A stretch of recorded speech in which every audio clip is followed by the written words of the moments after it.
Sa inyo lahat mga karonda, bali andito tayo ngayon sa may yung bagong project ng NIA. Sisilipin natin to mga karonda, yung bagong project ng NIA na to. Ito yung bagong binubuksan na dam. So bali mga karonda, andito tayo sa may entrada. Bali yan mga karonda, yung building na yan, ayan yung magiging opisina yan. Yung magiging main opisina ng ng NIA yan. So bali dito tayo mga karonda, makita tayo dito. Ayan, dito yung ating motor, yung service. Bali ito yung daan na yan. So talagang yung daan mga karonda eh bagong bukas lang talaga. Ayan, kitang-kita nyo naman talaga, ayan, mga bagong suro lang. Ayan. Ayan. So bali yun ang titignan natin ngayon mga karonda, yung mismong area ng dam. So medyo pasensya na kayo mga karonda, hiningal tayo kasi naglakad tayo sa may baba. Bali dyan tayo dadaan sa may packet na yan. Puro bulubundukin talaga mga karonda itong daan na to. Ayan. Puro bulubundukin na. So bali yun yung ating sisilipin ngayon. So tara mas, samahan nyo ako mga karondas. So bali hindi na natin nga pala bibidyohan yung daan. Mismo doon lang na tayo mamaya. Update ko lang kayo sa mismong area mga karonda. So hanggang dito lang muna mga karonda. Bye bye.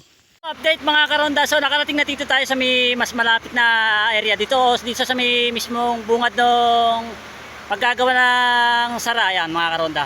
So bali ito, pakita ko sa inyo. Then hindi tayo makakatawid kasi malalim yung tubig. Iniwan natin dito yung ating motor. Ayan. Bali maglalakad na lang tayo papunta rito. Ayan. So tara, samahan nyo ako mga karonda. Tatawid tayo dito sa may tubig.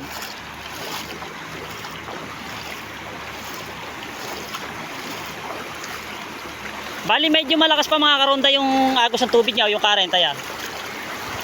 Bali hanggang ayan, lagpas hanggang halos sa may hanggang hita natin mga karonda yung tubig. Ayan. So malalim pa. Ayan.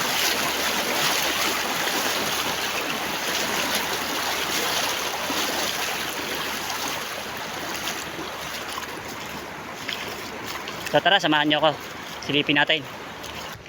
So bali mga karonda, ito yung pinaka mapping. Ayan. Ayan. Ayan yung mapping. Then ito yung isa yan. So ito yung ano yan. Ayan. So makikita natin dyan yung mga area yan. Ayan.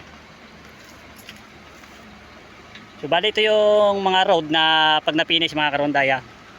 So ito naman yung ini-start ngayon yan. Ayan.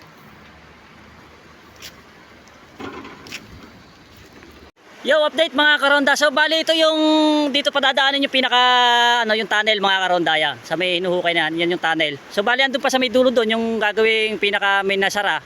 Ito bubutasin lang to, gagawing palilihisin mga karonda tong ilog na to para ma-set up yung dam doon sa may pulo. Kasi ito dito padadaanin yung ilog para maproseso na yung sara doon. Bali ito tunnel lang to mga karonda. So tara, samahan nyo ako i-aerial video natin mga karonda. So ayun, update ko kayo mamaya, aerial video natin.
So bale mga karonda, uwian na sila yan.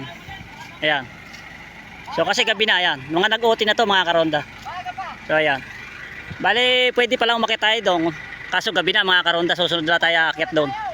So abang-abangan nyo yung update nito, magiging update nito mga karonda, itong bagong bubuksan na dam na to mga karonda. Dito lang ito matatagpuan sa may bulubundukin ng Doña Remedios din mga karonda. So medyo malaki din tong magiging reservoir na to, yung dam na to. Ayan. So bali siya nila yung mga gumagawa rito. Ayan.